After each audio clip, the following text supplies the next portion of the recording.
Hello everybody! In this clip we introduce morphisms between toric variety and morphisms between lattice fans. We begin with the toric varieties. A toric morphism from a toric variety x, t, x naught to a toric variety x prime, t prime, x naught prime is a pair phi tilde phi. Our phi is a morphism of varieties from x to x prime. Our tilde phi is a homomorphism of algebraic groups from the torus T to the torus T prime. Now, the two of them should be compatible with the toric structure. What does this mean? First of all, phi has to respect the base point. Phi of x naught is x naught prime. Compatibility with the action means in this context the following.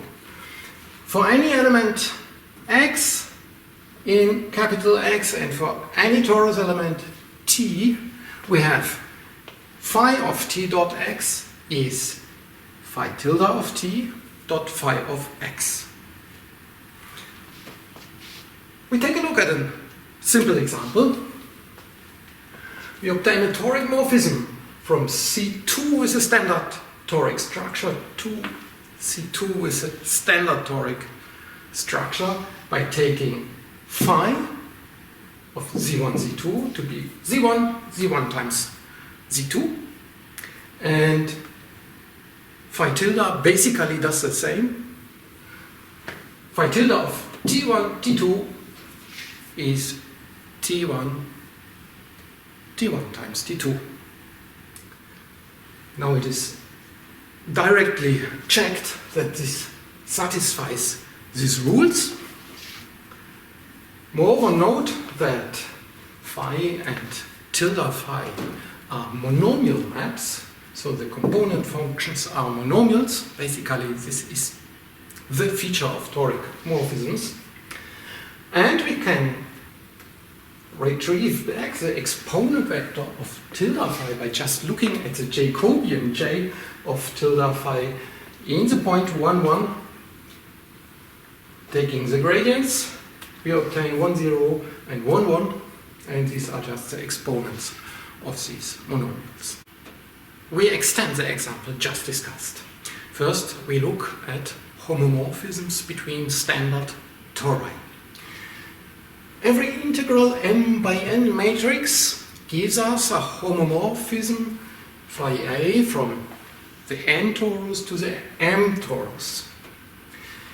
This will be a monomial map, and the exponent vectors are just the rows of our matrix.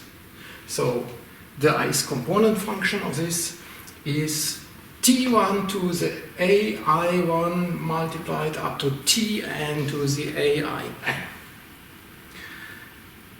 This construction is perfectly compatible with matrix multiplication, so the phi of a matrix product is a composition of the phi's. Moreover, we have bijections between the homomorphisms from Tn to Tm and the integral m by n matrices. A homomorphism is sent to its Jacobian at the unit element, and the matrix A is sent to this homomorphism phi A. This allows us to determine all the toric morphisms between the standard toric structures on Cn and Cn. They are exactly the maps phi A, in that sense, where our phi is an integral m by n matrix with only non-negative entries. The fact that phi equals tilde phi in this setting is really due to the fact that we deal with standard toric structures. To see another example, look at this one. We built two toric structures on C. The first one, T dot z equals tz, is the standard one, The second one, t star c, is t to the minus 1 c. In this setting, we obtain a toric isomorphism between these two toric varieties, C with the two different toric structures. Phi is the identity, phi of Z equals Z, and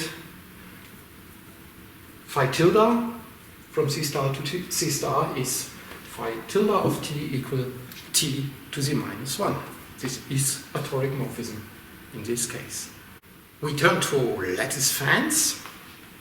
A map of lattice fans from a lattice fan sigma n to a lattice fan sigma prime n prime is a homomorphism of the lattices f from n to n prime, such that for any cone sigma in capital sigma, there is a cone sigma prime in capital sigma prime with f of sigma contained in sigma prime.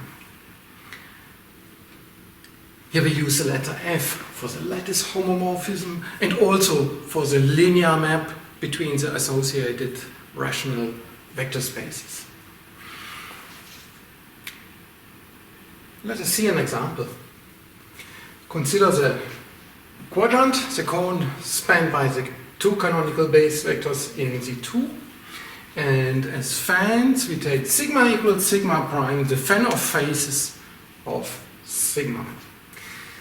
Then the linear map sending V1, V2 to V1 plus V1, V2 is a map of the lattice fans sigma and sigma prime. The image of the cone small sigma is just this one, so the whole cone lands in a cone of that fan, and then in particular all the faces of this cone land in a cone of the fan here. So this is a map of lattice fans.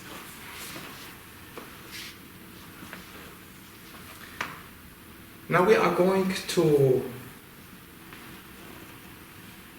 assign to every toric morphism a map of the fans of convergency cones.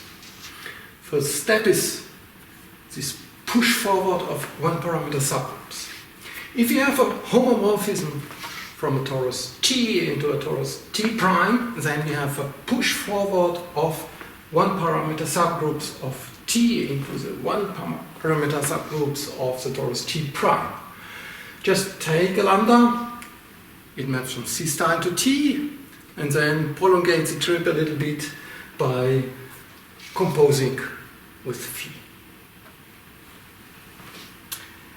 Observe this phi lower star, this push forward, is a lattice homomorphism, and it is compatible with composition of homomorphisms.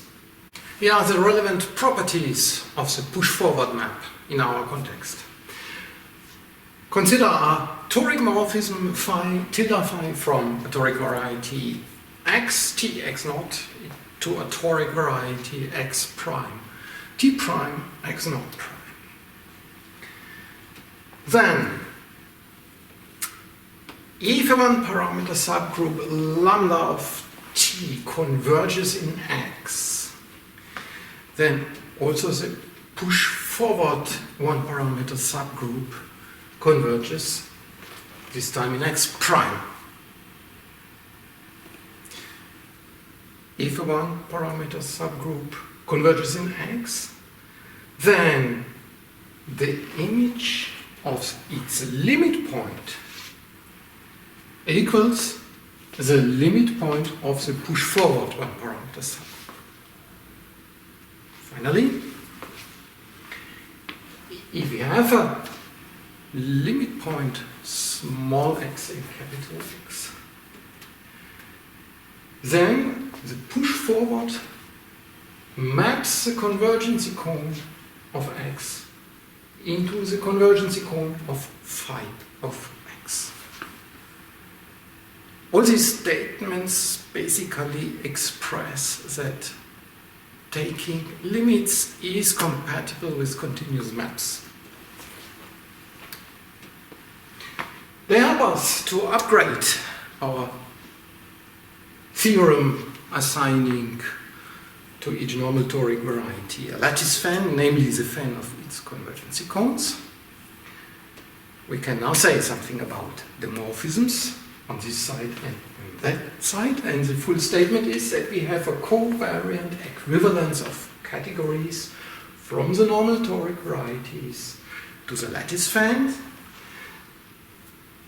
This part we know already. A toric variety is sent to its fan of convergency cones, and the toric morphism phi tilde phi is sent to the push forward of one parameter subloops. See you in the next clip.